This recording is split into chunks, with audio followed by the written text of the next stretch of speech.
Oke, bismillah. Ada banyak pertanyaan tentang hutang ini ya.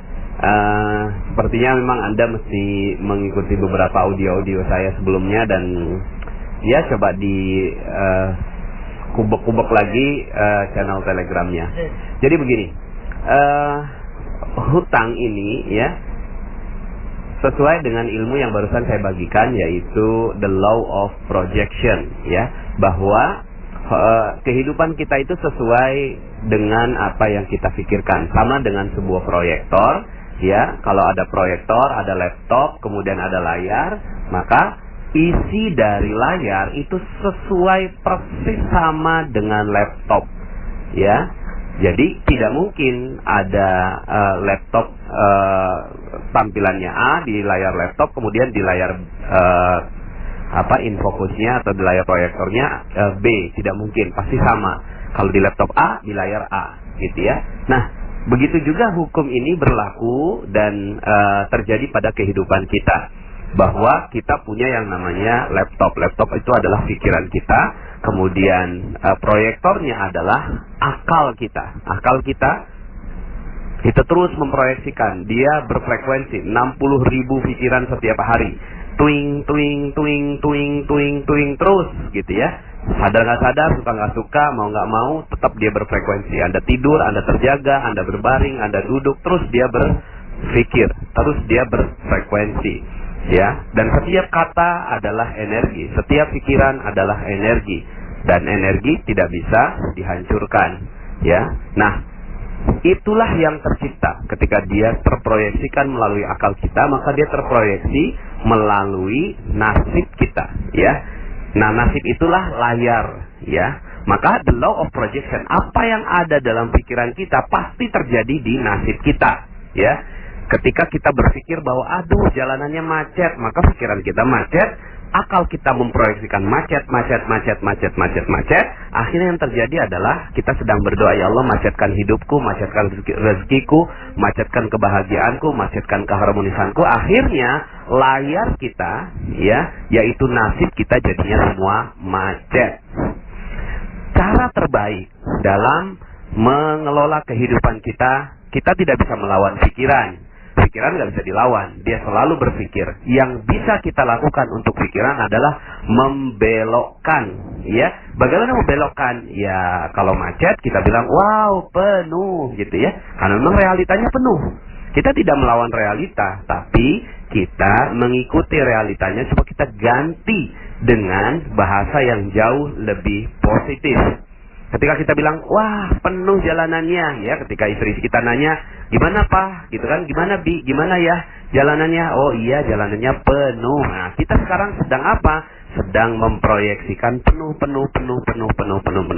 sehingga akhirnya layar kita, layar kehidupan kita, nasib kita akhirnya jadi penuh ya. Nah penuhnya apa ya? Penuhnya rezekinya, penuh keharmonisannya, penuh kebahagiaannya. Dan kalau seandainya Anda lakukan itu, jalanannya jadi penuh, hati Anda jadi lega, tenang, Anda tidak akan pernah bisa mengeluh, Anda jadi gampang bersyukur gitu ya. Nah sehingga akhirnya hanya dengan men-switch fokus Anda, men-switch bahasa Anda, men-switch energi Anda, sama seperti laptop. Kalau Anda misalnya layarnya gambarnya A, terus kemudian kalau di PowerPoint itu kan tinggal pencet spasi ya. Nah, pencet spasi maka gambarnya berubah begitu ya. Sama dengan pikiran kita, pencet aja spasinya, macet, oh maaf bukan macet, penuh begitu ya.